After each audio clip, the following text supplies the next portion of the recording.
Hi everybody, welcome along to episode 182 of Percussion Discussion Podcast. Hope you're all well out there.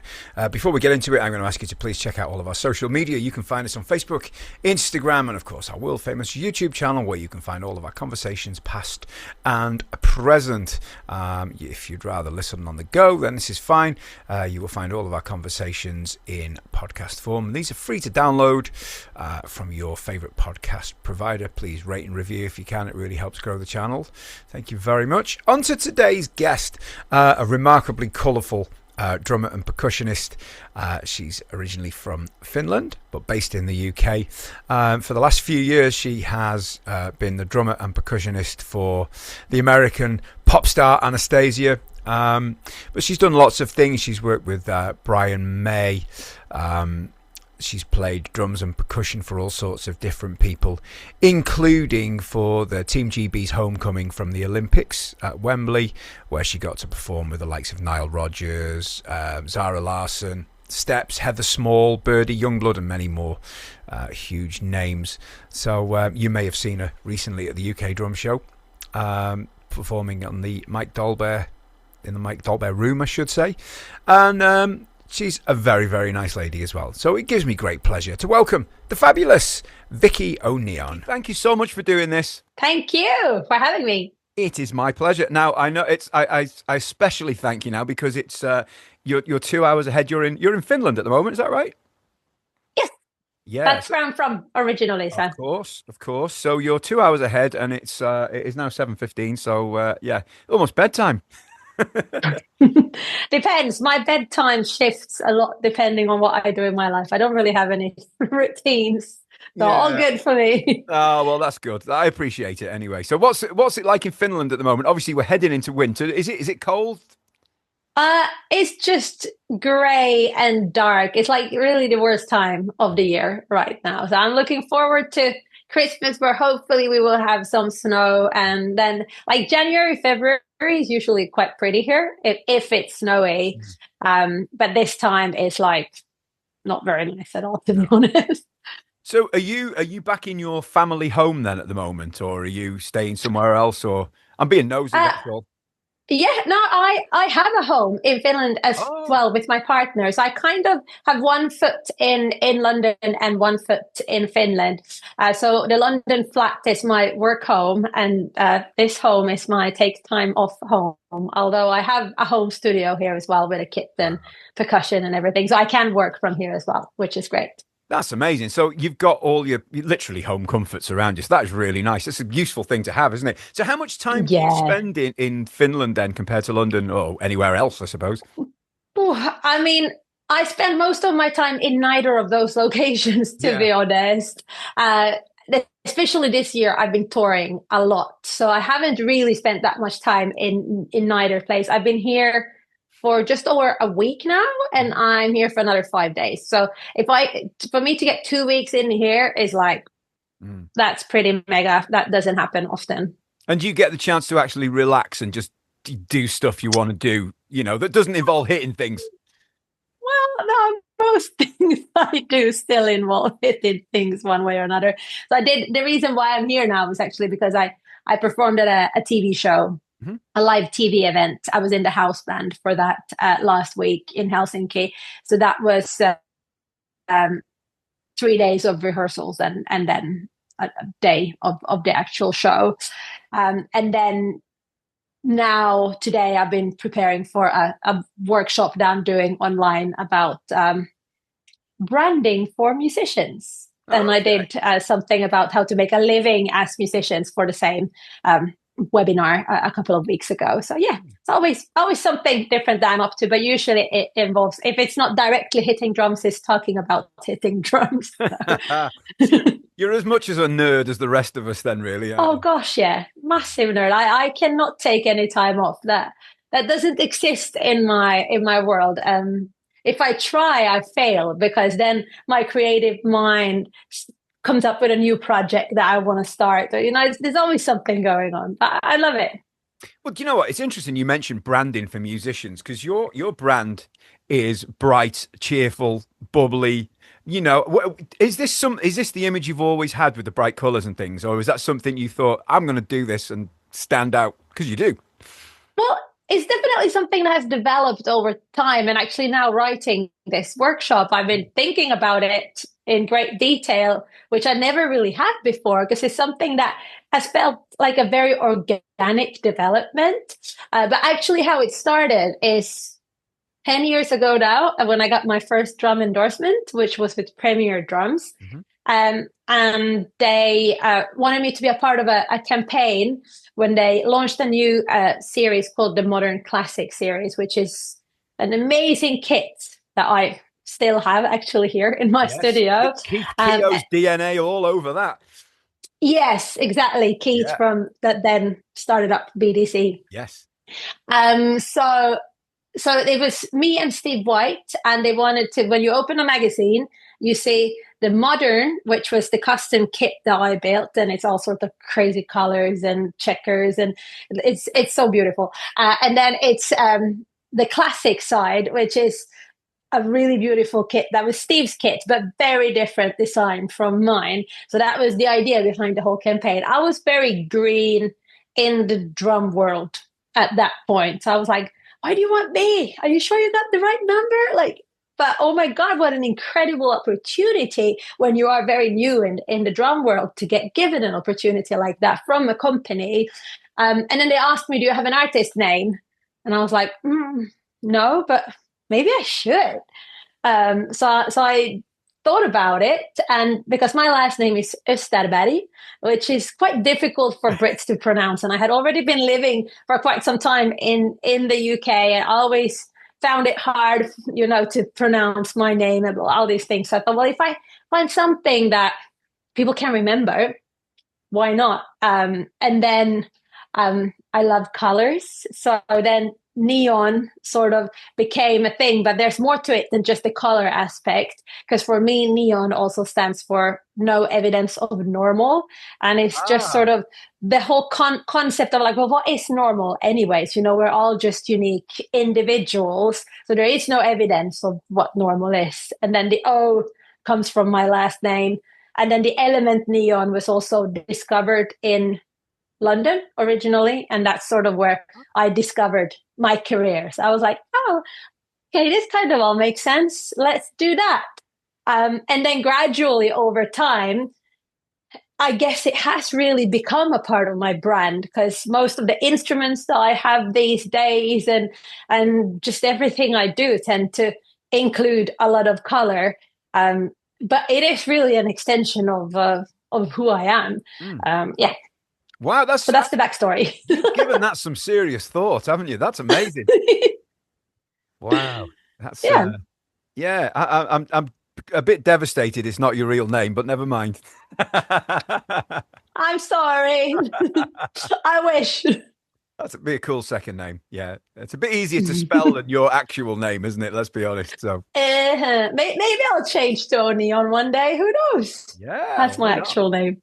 And so we're talking about Premier Drums, but now I can see you're proudly sporting your Dixon T-shirt. There we go. Yeah. So tell us, I mean, anybody that was at the UK Drum Show saw the beautiful Dixon drums on the stand. Tell us a little bit about them. I mean, how did you end up playing Dixon?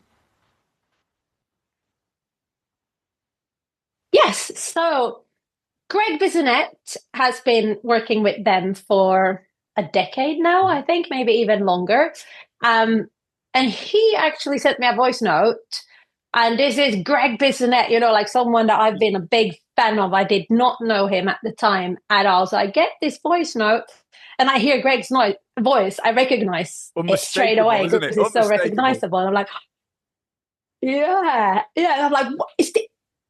It's Greg Bissonette messaging me. What's going on? Oh my God, this is crazy. And it's just him saying, hi, Vicky, I've been checking out your Instagram page. I love your drumming. I love what you do. Like, super lovely message. And then he just started talking about Dixon and their drums and the support that they give him. And he's like, I just absolutely love their drums, and everything that they do for me. And if you would ever consider, playing Dixon, I think it would be a really great choice for you. And coming from someone like him, I was like, okay, I'm going to listen to that. I'm going to take that seriously and actually it happened to be so like the same month I went to um, Sound Service headquarters in Berlin, which is the main distributor of Dixon drums in Europe. Okay. So there they have a whole basement with loads of Dixon kits, and they have a drum booth with a beautiful artisan kit, which is one of their like top range series set up in the studio. So I got to try it. I got to try loads of their snare drums, and literally from first hits, it was like, this kit, like this sounds incredible. So the combination of those two things happening sort of along the same time really kind of made it a no-brainer for me to then join them. And they had also the UK representative, Paul Gifford, who's amazing and so lovely. I was already working with him because I was at Zoom and Dorsey for Zoom field recorders. And because he works for Sound Service, they also distribute the recorders. So I was already in contact with him. And he had kind of opened the door and said, if you ever want to join us, the door is very much open for you.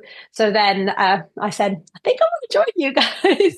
And the support that I've had from them has honestly been unreal. Like, because not that long after that, we started a whole new tour with Anastacia, where I moved from, because I had been playing kit with her for 3 years, I think, and then I moved to percussion. And I wanted to create something new for that and something unique. So I had this vision of wanting to have this big heart-shaped rack behind me. And because the mother company for Dixon is Reliance, which makes hardware for a lot of different companies, even makes drums for different companies as well. So I knew that if I want to create something custom, both when it comes to hardware and drums, they are a perfect fit. And they created everything that I had in my mind in no time. And also our rehearsals suddenly got moved forward like 6 weeks earlier than they were meant to be. And this was just before Christmas. And suddenly I was like, well, can you now design this, build it, and ship it from Taiwan to the UK in 2 weeks' time over the Christmas period? So I get it in time for the rehearsals. And they delivered everything, So to get that kind of support, it's just absolutely amazing. And then when I've been touring in Australia, they've been creating that same custom rig and sent it to Australia so I can tour that custom rig there.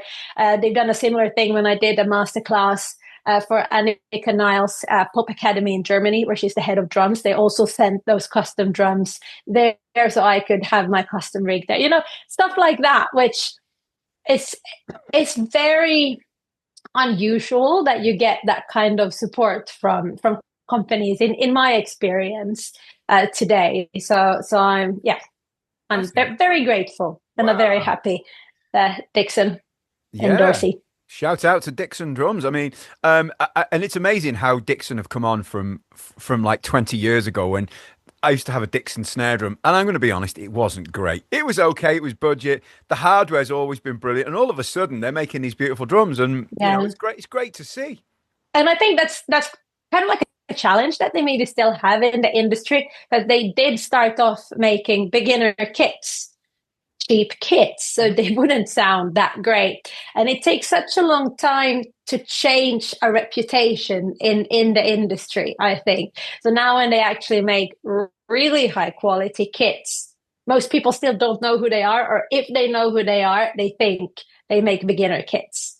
So it takes time to change that. But I think just them having Greg on board, and also to have Zach Grooves on board, I think really helps them. And hopefully I can contribute to that as well, just to sort of let people know what their kits do and what they do as a company. Of course. Well, I mean, having Greg as your your main man, your spokesman, because what he did on the booth, and I'm sure you saw this at the UK Drum Show, he gets up and plays and invites other people to play the other. I mean, that's so nice. Yeah, I was jamming with him as well. I know, it's amazing. So cool. I mean, it's the stuff dreams are made of, isn't it? As a young drummer, I got to jam with Greg Bissonette. And then, of course, I'm sure many of us saw his main stage performance, which is, what you're going to get with Greg. It's going to be amazing. And the drums sounded beautiful, I have to say. And I love that kind of, it's almost like a purpley ultraviolet finish on his kit. It's beautiful, stunning looking thing. So, yeah.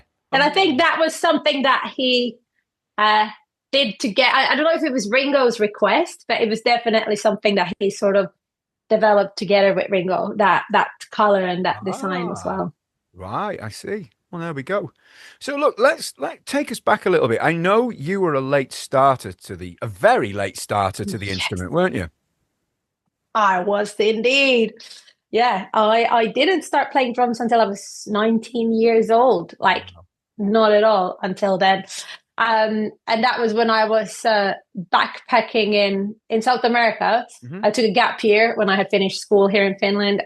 Went to South America backpacking with my friends and just heard all these amazing rhythms everywhere. And I was just drawn. It was really like something that was like calling me, drawing me to all these rhythms, and especially the drums. I was always watching the drummers or the percussionists or whatever people were playing, because sometimes they just made rhythms from whatever they could find around them. And it really fascinated me. So when I came back from that trip, I was like, I need to discover what that is, because something is calling me, pulling me in that direction. Because I actually had a place in a university to study political history. I was on a very different trajectory in life, you know? Yeah, exactly. Imagine my life would have been so different if I wouldn't have listened to that little voice that was like, You no, you wouldn't need to, you wouldn't be Vicky O'Neon, would you, doing that? nah, definitely not. God knows what I would be doing, you know?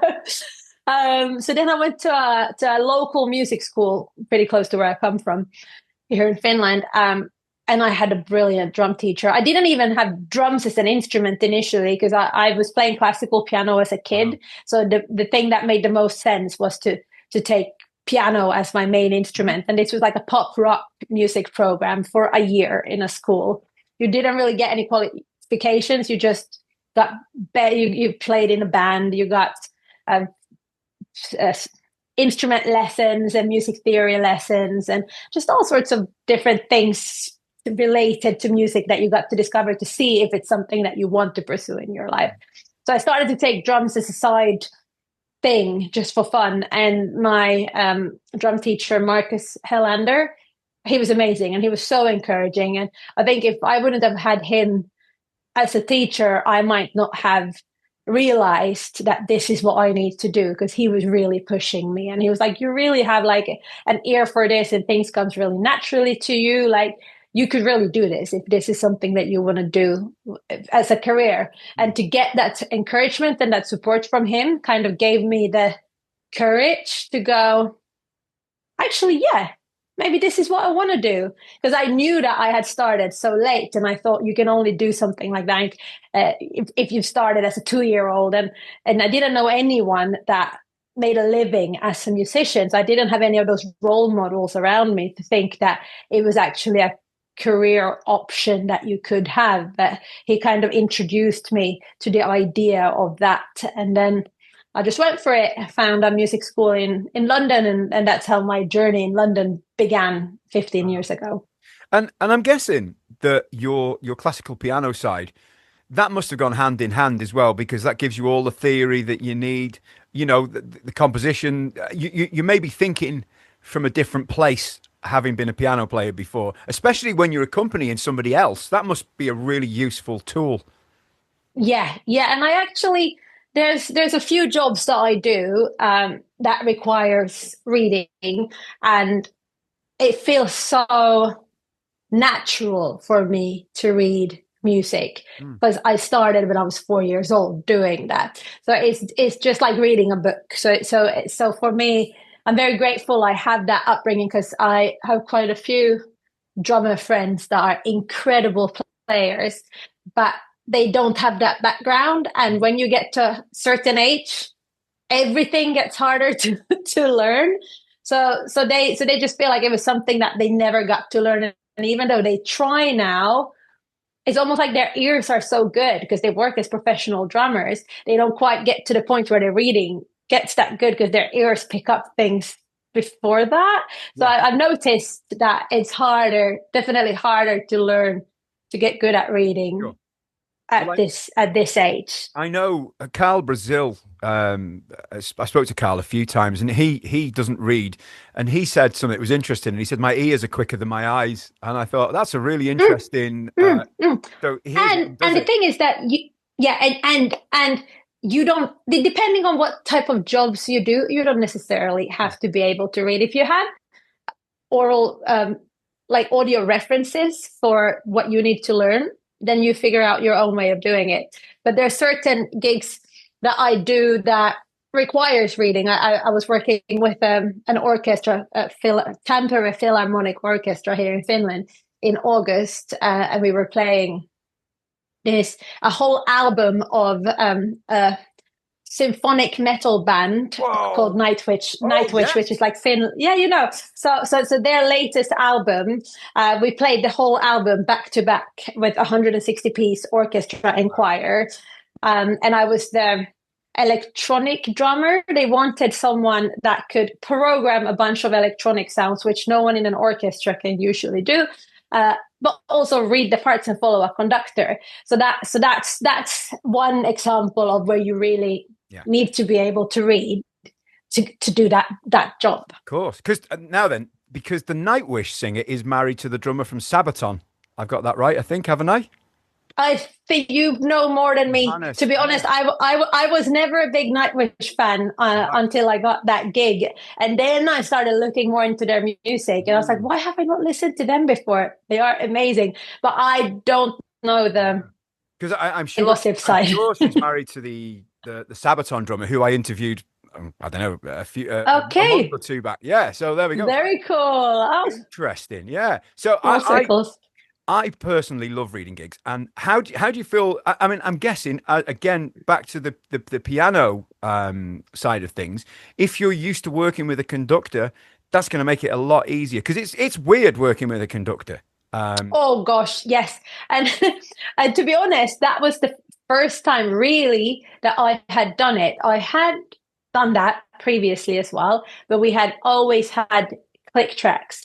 So there had always been a common tempo for the whole orchestra previously when I've been doing things like this, and we didn't have anything like that. And I literally got the gig when I was on the road with Anastacia, and I had 1 week to prep for the gig whilst I was on the road. So fortunately, I have these little Magnatrack triggers, they're called, which are drum triggers that are magnetic, so you can attach them to anything. So I just cut out some pieces of cardboard and created a very temporary drum kit in my hotel room with my SPDSX, and I was just programming all the sounds in my hotel room and prepping for the whole gig like that, because that was the only way I could do it. But it worked. Now I lost my trail of thoughts. Oh, we're just talking about working with a conductor. That's all. Yes. So what I was going to say was that I had just been doing like 66 shows, pop, funk, click tracks, like super tight, everything. It's a very groovy band, Anastasia's band, and used to everything being so tight. And then I get put in this orchestral environment, and time and tempo is so fluid, and that contrast just became so massive, jumping straight from one to the other. So it really took some time for me I had to do some quick learning, essentially. It's like, well, how do I fit into this environment? Because I can't just go, no, you're slowing down. No, this is the tempo. No, that is the conductor guiding us. Maybe he wants it to slow down. Okay, then we have to follow that. But it was very foreign to me, having worked predominantly in the pop domain, which is always driven by click tracks and super tightness, It's a weird one, and I've spoken to a few people about this who work regularly with orchestras, and I said, well, once the tempo is set, is the conductor relying on you? A lot of people say yes, until obviously the big tempo changes. And he said, well, I had a coffee with some of the string players and said, are you listening to me or are you watching him? And they said, we're listening to you. So the strings, because we know the strings are always a little behind a beat it takes a millisecond or two to produce a sound. Yeah, so I thought it was really interesting, the fact that the string players listen to the drums rather than watch the conductor. So I guess it works out. Yeah, and I think actually that's what I ended up doing in the end. because I was like, well, if I'm just going to try to follow you, then we're all going to end up somewhere where we might not want to be. But I don't want to be disrespectful if you're actually trying to take us somewhere else. So how much authority do I have in this position where I'm brand new in this context and we have very little rehearsal time before this world premiere where everything has to be perfect? So how much can I just say, no, this is where we're at? But in the end, I realized I kind of have to do that a little bit. And since I made that decision, everything worked a lot better after that.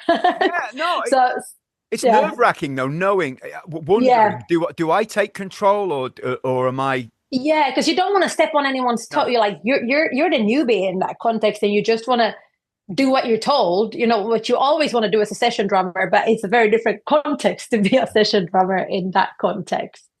Do you know, when you take those click tracks away, a lot of the gigs I've done, most of, in fact, probably 90% it's a click. And when you take it away, it's always a bit kind of, ooh, I've got to rely on my own timing now. I don't know if you feel that. I know. I think I've definitely been harmed by working too much with clicks, because literally I'd say like about 90% of the work I do is all productions that involve click tracks. So then you never. I used to spend hours and hours and hours in uni, and years after uni, playing in all the bands I played in. Building up your internal clock, and then you just have to hope that after working with click tracks for so many years, that internal clock has been practicing at the same time. So when those are taken away, that your internal clock is still there, but you get lazy because you never have to think about it. It's just always there. It becomes your best friend. At first you hate it, and then it really becomes your best friend. So yeah, I know that feeling when you suddenly do a gig without, then you're like, is my timing still good? Yeah. I hope so. But I kind of had a little bit of a proof of it.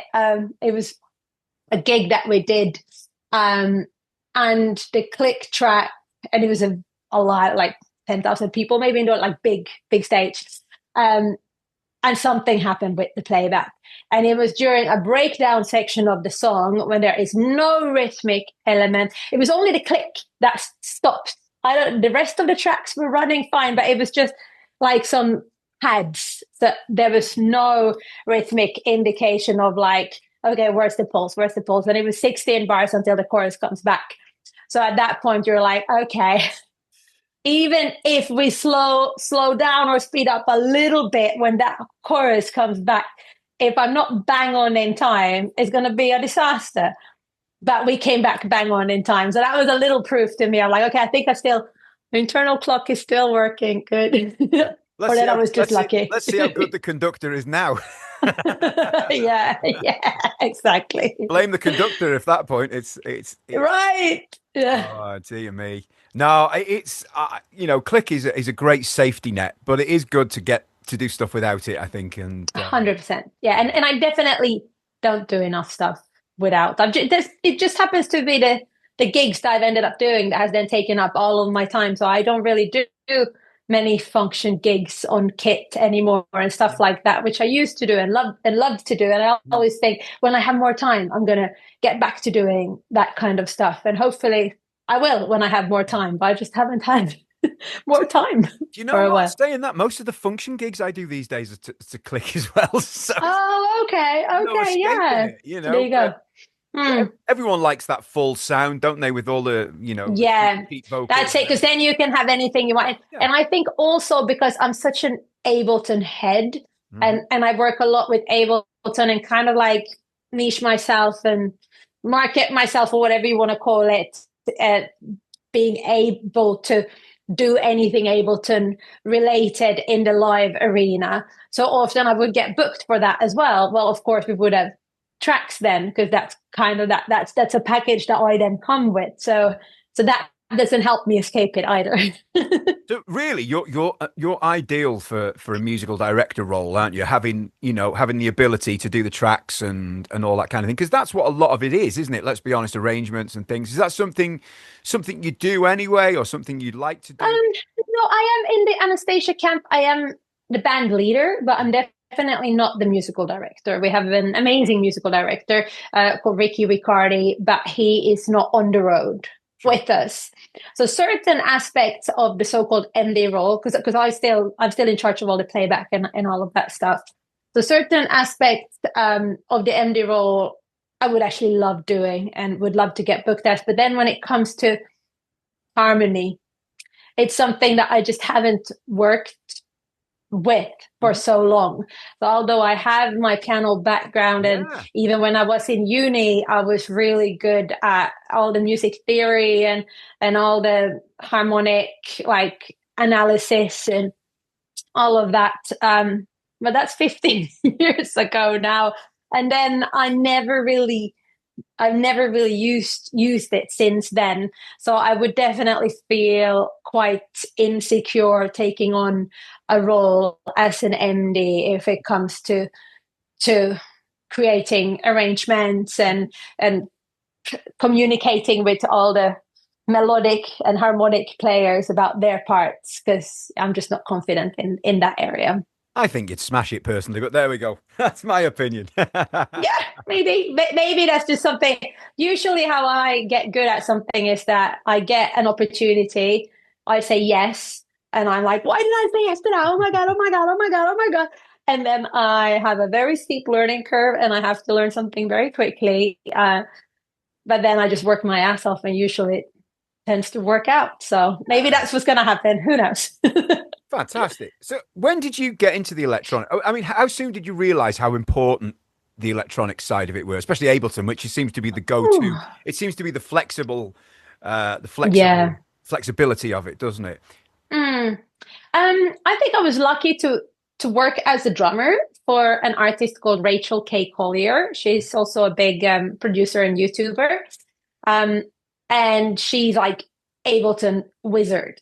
So to just to see what she was doing with Ableton just opened up my mind to what's possible. I was already working in Ableton myself, but like very basic levels comparing to her. So that just inspired me to proper wrap my head around it.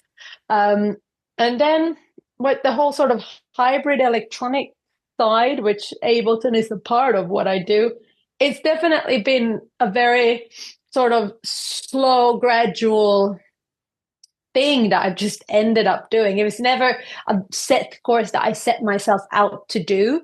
But I think I did realize quite early on that I don't have the chops that so many amazing drummers have. And they have 20 years on me already because I started playing quite late. And maybe, frankly speaking, that's not the type of person that I am. So then that's not the type of drummer that I am, where I would necessarily even feel like I need that arsenal in the type of work that I do and the time that I'm willing to want to sit down and practice to potentially get those chops up.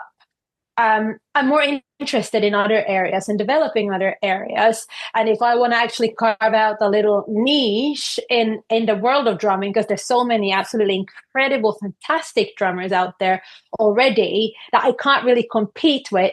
So what can I bring to the table then that still will give me work? And I feel like it's a very natural progression of us drummers to then look into the world of electronic drumming, because so many massive productions that we hear today, the electronic drum parts are an integral part of the sound of the song. So if an artist wants that recreated live, you have to be able to know how to do that. And one of the first gigs that I got doing this, but obviously I was already familiar in this world, but I think that first gig really sort of encouraged me to then go, I love doing this. Let's do more of this stuff. But the first one was, it was an MD called Tim Maple who booked me to do a gig at Wembley Arena for Team GB's homecoming from Japan. So it was the 2020 Olympics that happened in 2021. Yeah. So it was a BBC One TV event that was a thank you party for them, essentially, where I was playing in the house band with loads of different artists. And my role specifically was to recreate any electronic parts from songs, but more like percussive loops and stuff like that. So how can I either get some of those stems from Tim and chop them up so I can play them live, or sometimes he didn't have the stems because he didn't get the right separation. Then I needed to create those sounds myself, and that was the first time I proper dived into that world, and I was like, this is fun, this is cool. And that combines very well with playing percussion, because percussion is something that I probably do more than kit these days. And I think it's just something that people started see me do, and then they think, oh, she can do that. And then you get what people see you do, you often get booked to do more. And the electronic world suits very well within that. So actually this setup that I've been having with Anastacia on tour this whole year has been a very hybrid setup where I have 8 triggers on my kit, and a bunch of other elements that are electronic but percussive, like a trigger on my tambourine, for example. And I have a cabasa that has a jack cable that I have connected via Ableton, so I can give like a wah-wah effect on it, which suits like funk songs really well and stuff like that. Is this the WTF stuff? Because yes. Now then, I met. Is it Axel? Is it Axel? Axel Fagerberg. Axel, yes. He's a genius. I met him at the UK Drum Show, not this year, it was the year before, which would have been 24. And I was like, what's this? And he showed me the stuff with the chains and I was blown away by it. I have the full shebang in my rig. I also met him last year at the UK Drum Show. So I haven't even known him for that long, but before the Anastacia tour, he flew over to London, and that's when we really started working together. And he helped me to create this whole rig that I have now that incorporated a lot of his tools. And it's because he's a big session percussionist in Sweden himself. So for many years, he saw the limitations of percussion. And then with his like super intelligent mind and ability to actually create these things himself, he just started to create what didn't exist initially for himself, to be able to have more fun on gigs and to provide a broader soundscape as a percussionist, because it's the twinkles on the top, you know? Yeah. And then realizing, well, this is something that the percussion world actually needs. And I couldn't agree more. Like it's been such a game changer for me to be able to incorporate all of his cool tools into my setup. And anyone that is new, any new musician that I'm in a room with and I use any of his gear, I was like, what's that? Oh my God, that's so cool. That's incredible. And it's like, I know, yeah, it is. That's amazing. I was blown away with the stuff, but there's one element of meeting him which I didn't enjoy. He had some Swedish sweets, like these sugary, and he said, you know what I'm talking about, don't you? And I he said, I do. We have them in Finland as well. Yeah. The most disgusting thing I have ever tried in my life. It's the salty licorice, or it's the like hot, spicy salty licorice, which is called salmiakki. Disgusting. Yeah. Oh. It's very intense. I don't know why Scandies love it. I definitely don't. Maybe I've lived away from here too long, but yeah. It's a thing up here, and and they even have it as shots. That's how people get drunk, drinking that stuff. That's weird. Sorry, but that's weird. But I remember he had a bowl of them, and he said, "I'll try one of these." And I was like, "Oh yeah, cool, sweets." Well, you remember him, and you remember it. So yeah, maybe it worked somehow.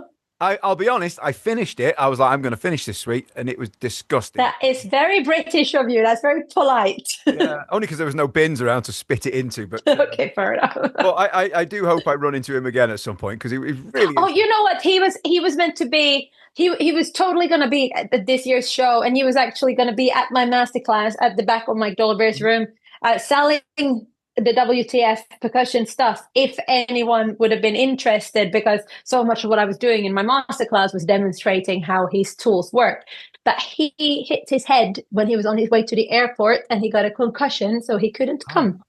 oh, blimey. Well, I hope he's Yeah, better. Wow. yeah. He's totally fine now, but it's such a bummer. But that's why I know that you will definitely see him there Oh, well, again. that's good. I mean, you mentioned Yeah, Mike Dolbear. Now, I think did you have lessons with Mike at some point or other? yeah. Now, let's talk about Mike, Mike, right? Because Mike, yeah. as I don't know what Mike does, right? But whatever it does, it's a great formula. He seems to. There's Emily, there's Charisse, yourself. What is it? Any female drummers he teaches seem to go on and do all these amazing gigs. What's the thing? I think it's a lot of drummers, full stop, that he teaches that goes on and does amazing things. And he's been teaching for a long time, and Mhm. it just shows in his approach, you know. So he very much meets you where you're at, and then he just knows where to take you Mm. from there. Um, and he's been a real game changer actually in my career. It was when I had just finished uni, and I was like, how do I get work? How do you do this? Because I wasn't gigging when I was in uni, because I was still so new. So I was only Sure. spending time practicing. And then it's so scary when suddenly the student loan stops and you have to try to figure out a way to stay in London to make a living. And someone recommended to me about taking lessons with Mike Dolbear. And I did. And then and he also told me, start going to jam nights. That's where you will get your first gigs. He was absolutely right. He said, start teaching, because that will give you some income. I followed everything he told me to do, and everything he told me to do worked. And then my first big job opportunity came via him, and that was working with Hans Zimmer. Because Hans Zimmer reached out to Mike Dolbear because he wanted six female drummers to Cool. join his lineup the first time that he performed with Hans Zimmer and Friends, which was the full orchestra, full 2 hour show that he's now touring the world with. So it was like a first trial run of that at Hammersmith Apollo. And Mike very kindly put my name forward, and I got the gig, and that definitely sort of opened up a door Mm. to a whole new world of opportunities for me after that. Yeah. So I'm very grateful to Mike, and he's always kind of been a little bit like my drum father, or whatever you want to call it. You know, like sometimes there's been times I haven't seen him literally for years, but then every now and then when we bump into each other or check in with each other, that connection is very much still there. And I'm very grateful for him giving me the opportunity to do a masterclass in his room Yeah, this amazing. year as well. Big shout out to Mike. What a great guy. Yeah, Because he is like the don of drums in in the UK. I said that to him and he said, "Don't be ridiculous." I said, "Well, you've been doing the clinics and yeah, masterclasses longer than anybody else." I said, yeah, and really a young drummer of the year yeah. as well is an amazing competition, and it's so cool that is also a whole new generation that he's supporting and bringing up, and so many drummers from that competition has gone on to do incredible things as Oh. well. So But I know he teaches lots of drummers, but the fact that you, Emily, and Charisse, all done incredible things, and it's nice to see the ladies giving it some attention. they were really big role models to me, both Mm. of them. Yeah, I can believe it. So I'm so grateful to now be friends with them. Um, And equal. yeah, because when I first started, yeah, because they really inspired me. And I think it's so important to have those role models that you can look up to, that you can aspire to be, and then just follow their path. You know, because you can achieve things like where I'm at in my career now, I could not even have dreamed of when I started playing. It just felt like it was something so far beyond reach. I come from a small town in Finland where we don't even have any traffic lights. I didn't know anyone else that could live as a musician. I didn't know that was an option as a career, and everything that's brought to my life, all the people that I've met, all the joy that's brought to my life, like every day I get to do what I love, and that's because I've seen those people like Charisse and Emily doing it, and thinking, oh my God, if they can do it, I can too. And then you put the work in. You always have to put the work in, and I think that's what Mike is so good at. Like he tells you what you have to do, I think a lot of people are not willing to put all the effort and work in that's required, and that's why maybe they don't get as far. And also, of course, sometimes it's just about luck. Some people work incredibly hard and they never quite get those opportunities that they very much deserve. And then I also think it's just really important to put yourself in situations where opportunities can happen. And I think that's something that Mike really taught me. And I've been going to the London drum show, to the UK drum show, to the NAMM show. I've been going to all these events for almost 15 years now. And for a long time, it felt like so far beyond reach to get an endorsement by any of the companies that were in these places.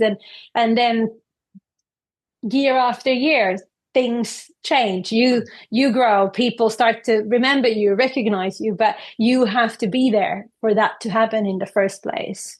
Well, I have to say, your story, I really think is inspirational. The way you've carved your own niche into the, I mean, I don't know what it's like. I'm not a female, but to be a female drummer, which, an amazing one at that.